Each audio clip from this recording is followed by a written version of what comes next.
Welcome to the Business Stories podcast. Thank you so much for joining me. I'm Darren Moore, and if you love a good story, you're in the right place. I'll be talking to business owners, entrepreneurs, and leaders from all backgrounds, and we'll meet the real people behind the business. We'll discover the highs, lows, and even the failures that got them where they are today. So get ready for an inspirational journey and let the story begin. My guest today is Jo Moss. Jo has an inspirational story to tell, and I knew as soon as we were connected that I wanted to get her into the show. Jo is the co-director of Ewemove Estate Agents, and in more recent years Jo has had to deal with some very challenging illnesses, which we're going to discuss shortly as well. So welcome to the show, Jo. Thank you very much. Lovely to be here.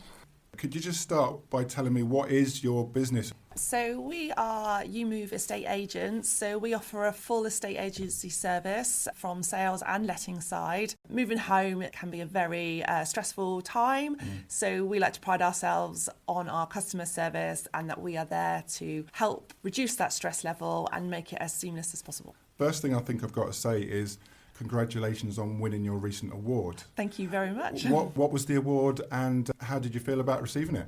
So the award we won was Franchise of the Year at the Ewemove conference, and we got voted as the best franchise in the network of over 200 franchises. Wow. So it was a very good accolade to get and something that we aspired to win, and we never thought we'd win right now. Yeah, we felt really over the moon that our efforts and everything had been recognised in that way. And it always makes it a little bit easier to achieve when you've got a great team behind you as well, doesn't it?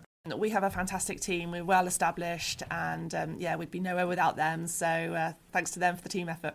Let's go back before your estate agency days. What did you do in the early sort of part of your career? So for me, I come out of college and went straight into a company in our local village, and I worked there for 20 years. Wow. So from the age of 19, I was at the same company. I did various little jobs, or different jobs within the company, worked my way up to, like I say, the 20 years mark, and I was turning 40 that year and decided that I needed to do something different with my life. It was a very safe job. I had lots of friends there. I knew the job inside out, but it was a bit mundane. I hadn't experienced any other job in my life, so I felt I needed to make that change. So how did that transition take place then from the job that you were in for 20 years? And how did you get from one business to starting the next? For me, I'm a very careful person, so I normally take my time to think over things, procrastinate massively. But for this, I just knew it was the right thing to do. I'm very fortunate to have a very good friend in Alex Dewhurst. So I've known Alex for over 20 years.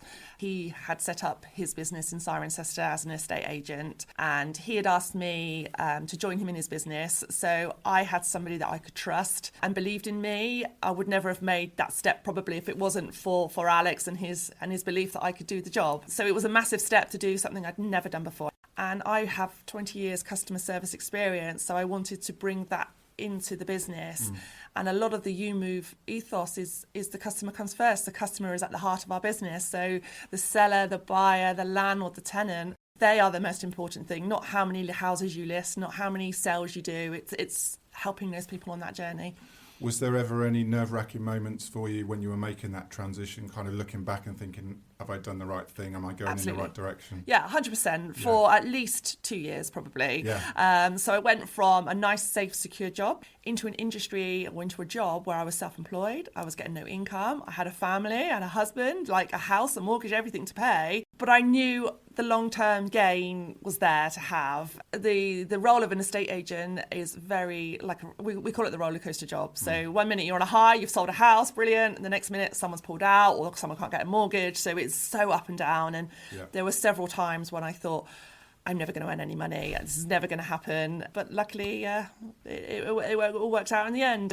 And then we all know what happened at the end of 2019, early 2020. We went into lockdown. So I just started to get that momentum going with my business. And then we were on lockdown. How did that affect things with COVID? Because, I mean, it wiped a lot of businesses out. It created new businesses out of that scenario. How did you guys deal with it? Really fortunately for us, the housing market boomed straight after COVID. People needed bigger gardens. They wanted a home office. So their reasons for moving became apparent and people wanted to move. So straight out of lockdown, it kind of escalated our business straight away. And then the government announced the stamp duty relief, and then the housing market just flew. So it was a really busy time for that 12 months straight after COVID. Did you have to invest in gaining new skills then to get into this role when you went from your job to your business ownership? To be honest, I think people buy from people. So I feel like my skills in customer service and the way of dealing with problems all the way through my career, and then going into the estate agency side, I think people trusted me, or they do trust me. Yes, I had to learn things like photography, conveyancing, and all those sort of different things that are part of a house moving process that you don't necessarily realise when you are going through it yourself when you're selling your own homes or buying your own homes. So there were lots of industry-related things I did have to learn, and I'm still learning now. And this job, I think that's what's great about this job, is that every day is a school day. You know, there's things that come up that you've never had to deal with before. So, it's certainly a challenge. So did you have any ideas 20 years previous that you might end up being a business owner one day, or was it kind of just something that evolved? I already had aspirations. I knew I could do more than where I was. I couldn't see a career pathway for me where I was. Nothing was fulfilling me there, so I always knew I wanted to do something, but didn't have any clue of what I could do. And I suppose I didn't have a lot of faith in myself as a person and as a business person, because I didn't have life experience really. I'd gone to that job straight out of school, so it was kind of insular for me. I knew what I was doing there, and I thought, well, this is it for me. And I actually quite depressing on a yearly basis, think, okay, another year of doing the same job. And that's when I got to the point where I needed to do something. It's funny, isn't it? Because there are certain people that are entrepreneurs from day one, and that is their life. And then there's others that kind of discover it halfway through their career. Yeah. And it sounds like you're the latter, and it sounds like you're thriving from it and Definitely. really enjoying it. I am so glad I made the decision. I know it's been a stressful time. It's been ups and downs and lots of tears and worry. But if I hadn't have made the decision to do this, then I would still be in that company now, probably really depressed and bored. You know, when you go self-employed, you think, I'm going to have time, I'll go to the gym, I'll have my afternoons free, I can work my own hours. But in truth and reality, you're working all the time. Yeah. Someone asked me the other day what I do in my spare time, and I'm like, I work. And that's all I do. I work a lot, but I enjoy what I do. And I think if I didn't enjoy it, I wouldn't be as successful as I am. That's the key, isn't it? You've got to enjoy what you do to make it all worthwhile. Otherwise, Definitely. It's just a bit of a bind, isn't it? Yes, definitely. Yeah. Let's come back to the business in a little while. I wanted to just move on slightly. I know that you've dealt with some potentially life-changing illnesses in recent years. What would you like to tell me about that? So back in November 2023, I suffered a cerebellum stroke, come out of nowhere. There's no explanation as to why it happened. I don't know if it was stress or if it was a health reason. There's no explanation why. But unfortunately, it left me in hospital for 3 weeks. I couldn't walk. I couldn't sit up. I was vomiting all the time because of the position of the damage in my brain from the stroke. So it's a very worrying time for me, not only to get myself back to being fit, but I was just wanting to get back to work. It was really hard for me to not work. I've always worked, and I'm a hard worker. And then to go from that to lying in a hospital bed, and I had double vision, so I couldn't read text messages or watch the telly. So it was a very worrying time. But I was determined that I was going to make a full recovery, and there was nothing going to stop me.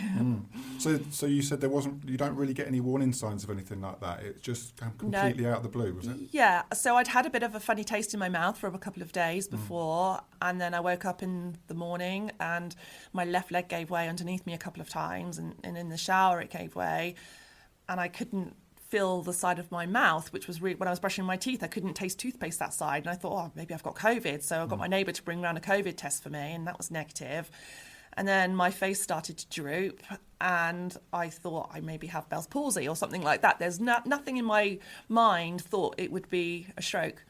So I was 43 at the time, and I just thought strokes happen to old people. That's what I was going to say. I think there's a common misconception that strokes are for an older generation, but that's not true, is it? No, and the more I hear of stories now, it's obviously relatable to me, I hear of a lot of young people having strokes.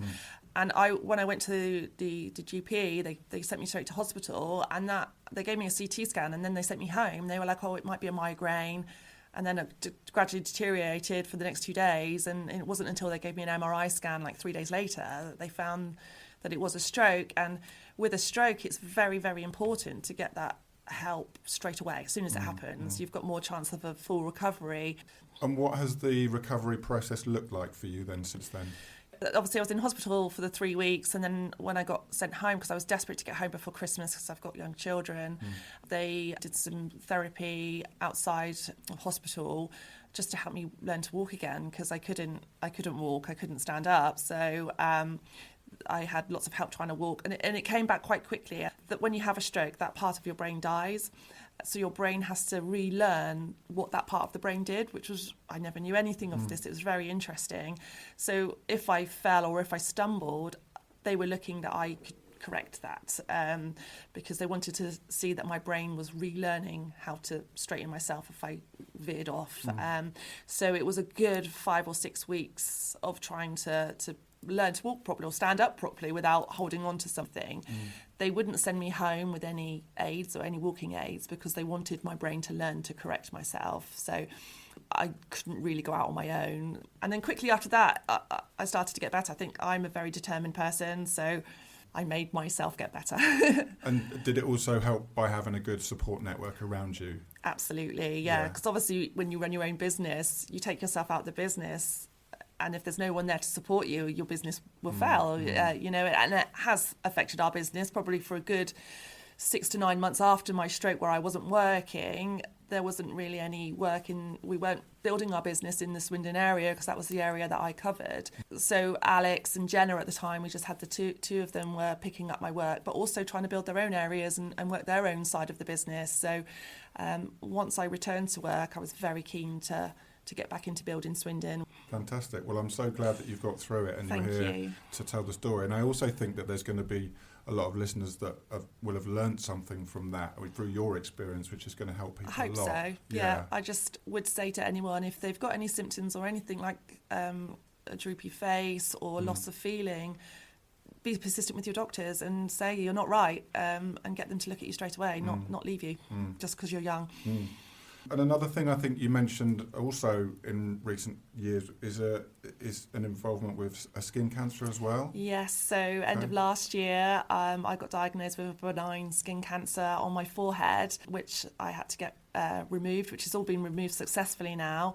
But it is my second case of skin cancer as well. So as well as having the stroke as a health risk, I'm also have in the back of my mind the risk of skin cancer, because once you have one of these, then you're likely to have more further cases of it. So from an anxiety kind of point of view, there's always that in the back of my mind now, like, am I going to have another stroke or am I going to get skin cancer? So it's very hard mentally to overcome that worry. It seems to be a common understanding that skin cancer normally relates to too much sunlight and stuff. Is that correct in your opinion? Not necessarily. I mean, I do like the sun, and I regret massively for sitting out in the sun, and I would urge anyone, don't do it, cover up, because it's not a nice experience to go through, but it can happen to anybody, and it's not necessarily, this is something I didn't know, to get skin cancer, it's not necessarily where you get burnt. So you can get burnt on your head and the skin cancer will come out on the ball of your foot. Wow. So it's about checking your bodies constantly, and I've got a lot of moles, so I'm constantly checking my moles. But yeah, it's just be careful in the sun, don't get burned, and look after yourself. And just if you see any changes, I mean, this mark I saw, I'd seen previous to my stroke, so I'd had it about a year or so, but I just dismissed it because I was concentrating on getting better from my stroke, and then I had the worry that it had grown, so the scar was quite big. Fortunately, my hair covers it, but it's there. And if I had jumped on it straight away, it probably would have been a tiny little mark and a tiny little scar. But because I left it, it got quite big. So you're saying the earlier it is caught, the better it is, the easier it is to deal with. The easier it is to deal with, yeah. The easier it is to either get cut out or you can put a cream on some of these patches. So yeah. And what kind of treatments and procedures are needed then for that? They call it a BCC, so it's either cut it all out, so a surgical procedure to cut it out, and obviously I'm on blood thinners, so because of my stroke, so that was quite traumatic. Or you can get what they call a chemotherapy cream, and you can put that on, apply that to your skin, and it's almost like an acid with your skin, and it's not very sightly. It creates a bit of a mess on and so if you've got them on your face or anything, which is the most common place for them to appear, it can be make you quite self-conscious. Yeah. So given what you've dealt with, which seems to be an awful lot in recent years, what motivates you to kind of push on through and to, get up and carry on? Well, I think you never know what's around the corner. And I know it's really cliche to say, but, you could be dead tomorrow. Like, you've got to live each day. And for me, I love this business and I want to see it grow and I want to see it be successful. And we're in a really good place now with our team, how we've structured and how we're set up. And I'm just really excited for the future. And I want to help people. I want to help people move house stress-free. So it's that passion, I suppose, to do a good job and to grow the business. Everyone's perception of an estate agent is probably different depending on their experience that they've had. In a previous life, I was in the motor trade and I know the perception of that. So the experience I've had with estate agents has been so varied. It can be a real hit or miss event, can't it? Yeah. What makes Ewemove stand out in your competitive marketplace? We are not incentivised on how many houses we list on the market, how many we sell, how many mortgage referrals we do. Like, some of the big corporate companies are all incentivized highly on that, so they will value your house at whatever you want them to value it for, because they'll get paid their commission on their instruction, whereas we don't get paid until we've sold the house and you move on to your new home. So there's no incentives for us. The only incentive we have is to do a good job and grow our business. Right. So that's a massive thing that separates us from maybe the corporate side, the corporate agent. And I think our personalities we are people, we have families, we are a nice team. We've all got very similar personality traits. And we treat people how we would want to be treated. And if I was moving house, I'd want to be able to just message that person on a Sunday and go, "Oh, Joe, I didn't hear anything on this," or "What was the feedback from my viewing?" And it's that constant communication you need and that reassurance to people that it is moving in the right way, it's okay. We've got a stumbling block here, what can I do to help you resolve it? It's not just sell the house and move on and forget about them. It is, we want to get to the final, we want to get you moved, and I think that's a massive difference for us. So I'm guessing, as in a lot of businesses, you kind of just keep one eye on what the competition's doing and, to see what's going on in the marketplace in general. But are there any common mistakes that you see that other estate agents might make, which you've then improved on yourself to make your business thrive? Absolutely. The biggest mistake that estate agents make is overvaluing a house, particularly in a market as we're in at the moment, where it is very price sensitive. And also a lot of estate agents will tie people into lengthy contracts. So they'll come in and they'll overvalue your house, and then they'll tie you into maybe a 6-month contract. And then if your house doesn't sell, then you end up having to reduce it. And if you're not happy with your agent, you're stuck. You can't move. You can't go with another agent for 6 months. So we constantly get people going, "I'd really like you to sell my house. I've heard good things about you." But there's nothing I can do to help them apart from offer them advice. And I still do. I would offer anyone advice, even if they're stuck on the market with another agent. I wouldn't turn them away and say, "Sorry, I can't help you. You're in contract." I would offer them advice. I would say, go back to your agent, get them to take professional photos, get them to reword your marketing details. But yeah, estate agents overvaluing property is giving that person that perception that their house is worth more than it is. Yeah, because it's human nature, isn't it? Everyone wants to achieve as much as they can. Absolutely. So your instinct would say, well, I'm going to go with the agent that tells me I can get the most money, and that's not always the case then. No. I always say because I would always recommend someone gets at least 3 agents out to value their house, because then you should get an idea of what your house is worth, because all the agents should tell you a rough figure that they think your house is worth. The only person that's really going to know what the house is worth is the buyer, because it's the buyers that are out there looking at everything. Yeah. Are there any hints and tips that you could give someone who is preparing their own property for sale? You know, because obviously you do see some of these things online where houses are for sale and they just look awful. Absolutely, yeah. So professional photography is an absolute must. The photos are so important because that's what's going to attract people in to come and have a look at your house. Floor plans, really important. if an agent doesn't list with the floor plan, then most people won't even they look at the photos and they look at the floor plan to see what walls they can knock down or something like that. So make sure they list with the floor plan. Make sure you're advertised on all the major portals. So some agents will only advertise on one or another because it costs us as an agent, it does cost us to advertise. So Rightmove, Zoopla, On the Market, they're the three main ones that you have to advertise on. Ask your agent what social media they do, because a lot of people do look at our social media, and you can attract buyers in on social media that may not necessarily be actively looking on any of the portals, but something will catch their eye and go, well, that looks like a nice house. So video tours, 3D tours, everything that we would offer on our social media pages. So they're really important. And also just look at your contract you're signing into. So, you don't want to tie yourself into an agent.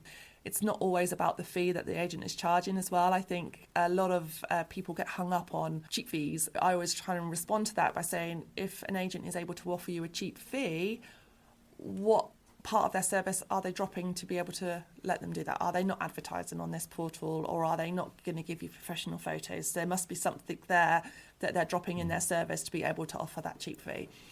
And in regards to the cost of living crisis, the interest rates and everything that's going on around the economy at the minute, how has that affected things in recent times, and what do you think it's going to look like over the next 1 to 2 years coming out of it? So it's been a very tough market for the last 12 to 18 months, but I think partly that's down to the post-COVID boom as well. I think a lot of people that maybe naturally would have moved the last 12 months or so brought their move forward to cash in on not paying stamp duty. So the market was saturated anyway with people that may have naturally moved. And then with the interest rates rising, there was a lot of uncertainty about how high they were going to rise. Whereas I think that's all kind of settled down now. Inflation's come down. Interest rates are starting to come down, but they're not going to go down to the level that we were at. That is the abnormal. Where we're at now is probably the normal. It's 5-ish%, which is still quite a good rate, to be honest. And I think that's where it's going to stay. So I think there is now confidence coming back into the market from buyers and sellers that this is where we're at. You could hold off your move for another 5 years and you still won't get down to 1 or 2% interest rates. So. And how do you see the comparisons between the rental market and the sales market? Have there been any particular trends with regards to the differences? So you tend to, when the sales go down, you see the rentals go up. So values of rents have definitely risen. But we are seeing a lot of landlords now selling off their stock because it's not so profitable for them, because they've got higher mortgage interest rate. So what they're getting on their rental yield isn't necessarily helping them with their new mortgage offer or their new mortgage on their rentals. So, and also the taxes that they get from having a rental property now, it's not beneficial for them. So we are seeing a reduction now of new landlords and rental properties being available, which again is then pushing up the rental prices. Have there been any particular challenges in your business, apart from obviously we discussed COVID, but any other kind of challenges that you've faced in the last year or two? The mortgage interest rates were a big effect on that. But no, for us, because we are a small business and we don't have massive overheads, we are able to ride the storm, so to speak. We don't need to list 50 houses a month. We can comfortably list like 20 houses a month and make a really good profit. So, and we don't want to list 50 a month. We want to list what we can manage and what we can do a good job on, because the moment we get too much or too many houses, we'll drop our customer service, and we don't want to do that. So it sounds like your focus is on quality and not quantity, is that right? Absolutely, yeah, 100%. And you mentioned earlier, or the impression I get is that you're a little bit of a self-confessed workaholic. Yep. You do tend to sort of work all the hours. But what do you do if you get any downtime? Any hobbies? What do you do? What do you like to do on your day off? Oh my goodness. Well, before my stroke, I used to run a lot. And sadly, that has taken a back seat because I still suffer from a bit of vertigo. So I suppose walking my dog, I do bleat on about my dog a lot, but he's been great therapy for me and he gets me out walking, which I love. And then I suppose spending time with my family and friends. So it's normally the simple things, isn't it? Absolutely. That you kind of strive to work for to make it all, Yes. fall into place. Yes, I got a paddleboard for my birthday a couple of years ago, so I do like to get out on the lake because I can't have my phone then. So I think anywhere where I don't have my phone on me is good, because if I've got my phone on me, then everyone I know will know that I'm on it. Well, also because I guess you're in one of those industries that you're on your phone for work a lot of the time. Oh yeah, always. So you're kind of tied to it to a certain extent. Yeah, absolutely, all the time. So here's an interesting question for you. What advice would Joe give younger Joe of 20 years ago? Oh, do it sooner. Go for yourself sooner. Don't slave away earning money for somebody else. Go out and earn it for yourself. And be brave, I'd say to myself. Face the fear. Yes. Yeah. Absolutely. Yeah. I think I procrastinated for too many years, and if I'd have just bitten the bullet earlier, then... Because it holds people back, doesn't it? Yeah. Not being able just to step over that line. And when you step over, you're like, that wasn't so bad. Yeah, absolutely. And then you go on a little bit more time, and then actually, I'm doing well out of this, and I'm glad I did it. Yeah. So I wish I'd done it sooner. If anyone wants to get in touch with you or your business or reach out, what's the easiest way for them to get hold of you? So you can go on our website, which is ewemove.com/Swindon, or give us a call on 01793 236 598, or have a look at us on any of our social media platforms, Instagram, Facebook, Ewemove Swindon. Perfect. Well, look, I'm so pleased that you could join me today. I'm sure our listeners have loved learning about your business story, and I look forward to seeing you soon. Thank you very much. It's been a pleasure. You're welcome. So there you go, another great story to add to the collection. If you've enjoyed the podcast, please check out my other episodes, and remember to subscribe, leave a review, and share it with your friends to help the podcast grow. I look forward to seeing you on the next Business Stories podcast.